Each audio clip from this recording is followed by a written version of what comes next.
to the Cage. Continuing on at Rage in the Cage 173 at the Celebrity Theater in downtown Phoenix, Jim Grieshaber and the big deal, Ryan Jimmo, UFC star. You can hear him Thursday nights here in Phoenix on NBC Sports Radio.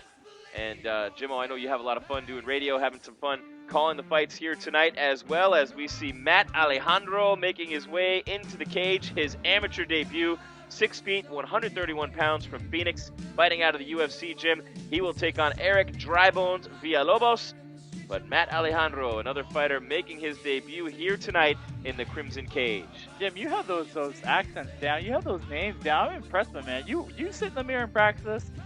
No, I'll tell you a true story. It took me about 7 times. I've been ring announcing for a few years now, and a friend of mine who has hired me to ring announce for him before, he sort of made me do it. I'm a radio and TV guy, and it took me a while to learn how to pronounce those Spanish names, but I think I'm finally getting it. So thank you for recognizing. Yes. Kind of like a woman when you tell her she's pretty. Thank you for recognizing. Look, your hair looks Jimmo. Great day, honey. You go to the spa? Well, I know you're not going to tell me that. My hair never looks great. As Eric Drybones Villalobos coming out now, 5'10", 135 out of Phoenix, and Siege MMA. The local fans are cranked up here tonight. Capacity crowd on hand. Got to be 1,900 people at this historic venue. A perfect spot for Rage in the Cage 173. Hey, and there's no reason for them not to be. You know, Rage in the Cage has produced quality fighters. I mean, I forget the number that everyone spouted earlier about how many UFC fighters have. 40 plus. 40 plus UFC fighters have come out of this organization. And you know what? We're looking at the stars of tomorrow.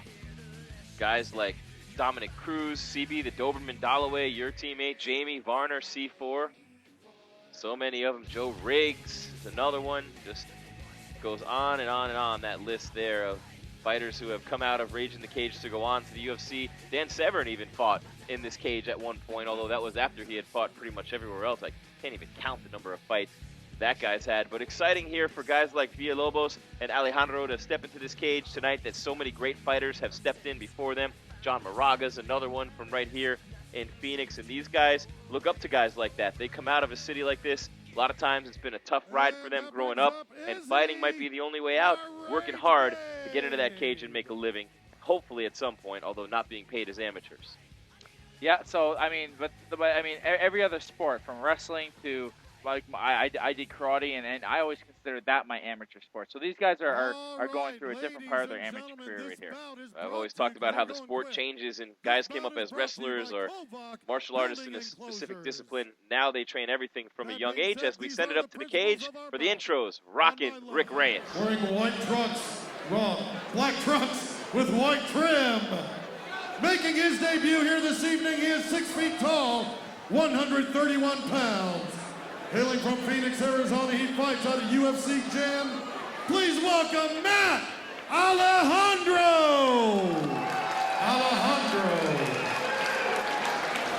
His opponent across the cage, wearing the colors of Mexico.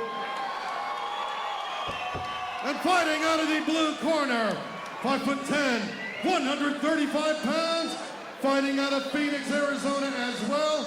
But for Siege MMA, please welcome Eric Drybones Villalobos. Once again, Bobby Wamba is on.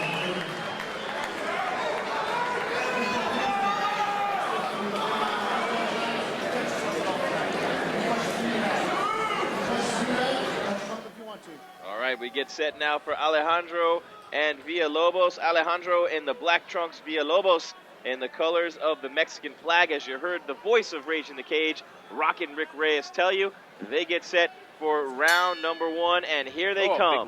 Big leg kick. Oh, here he comes, hard and heavy. Villalobos with some shots now going for the takedown right away on Alejandro, and he gets it. Very aggressive start for Drybones. Looks like a very strong, lean, long athlete, and I think that the athleticism advantage certainly goes to him. Alejandro trying to hold on the ground up against the cage, and that can be pretty painful too, all twisted up and bent up like that, and your head's digging into that cage, which doesn't feel all that good. And you got someone laying on top of you with all their weight and leverage as he's pounding away from the top position early on. Going for a triangle here. Whoa, he's got it locked in pretty tight. Going for the big slam. Just use that athleticism to make up for maybe lack of technique here. but looking good here. He could finish this right here. Nice move by Alejandro from the bottom. Wow. That's in pretty deep. I'm surprised he's lasted this long. Turning the tides on Villalobos, who came out on fire. This goes to show you it's not just all about takedowns and ground and pound. He's got that armbar now. He's going for that triangle again. This one seems a pretty good jiu-jitsu right here. Villalobos continuing to pound away. Now goes for another slam. Can't get him up off the ground, but hits him with a big right. You know, I said this before. Sometimes, like, these guys look like they have really high-level stuff, and it is looking pretty good, like he has good jiu-jitsu, but sometimes the other guy's defense is the hardest thing to train, so sometimes the defense is not so good, but the offense is there a little bit. Well, that was a little bit sloppy. Alejandro falls down as he went to shoot on that single leg, now looking for that takedown on Villalobos up against the cage. Villalobos got the takedown early. I think he realized right now that he probably has the advantage if it goes to the ground. If he could do that much damage on the bottom, if he can get on top and control a little bit more, I mean, things are going to look up for him. Had that triangle sunk in, went for the armbar, had that briefly. Villalobos, to his credit, was able to escape both, and now he gets away from Alejandro, and they're back in the center of the cage.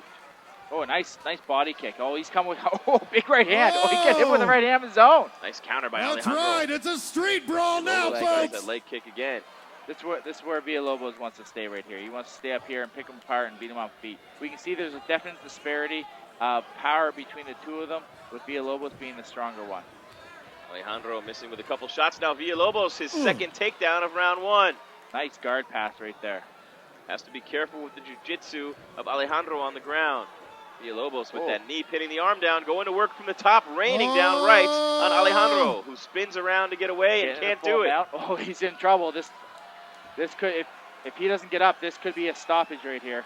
And there it is. There it is. There it is. Eric Drybones Villalobos with a first-round stoppage of Matt Alejandro, overcoming the jiu-jitsu with the ground and pound. Yeah, and he's lucky. He escaped a couple close calls there earlier, and it's a good thing they get out of there and was able to take advantage of that. The fight could have went either way there. I mean, you know, they were pretty slick submission attempt. And he almost had him with that triangle, almost had him with the armbar as well, but Villalobos with the victory here at Rage in the Cage 173, just continuing to stick with that game plan, the takedown and the punishing ground and pound game. Hit him with a bunch of shots there, but he was able to, a minute ago, Jimmo, as you mentioned, he was able to pass that guard, and once he did that, he was able to pin that arm down with the knee, and then there's no defense there.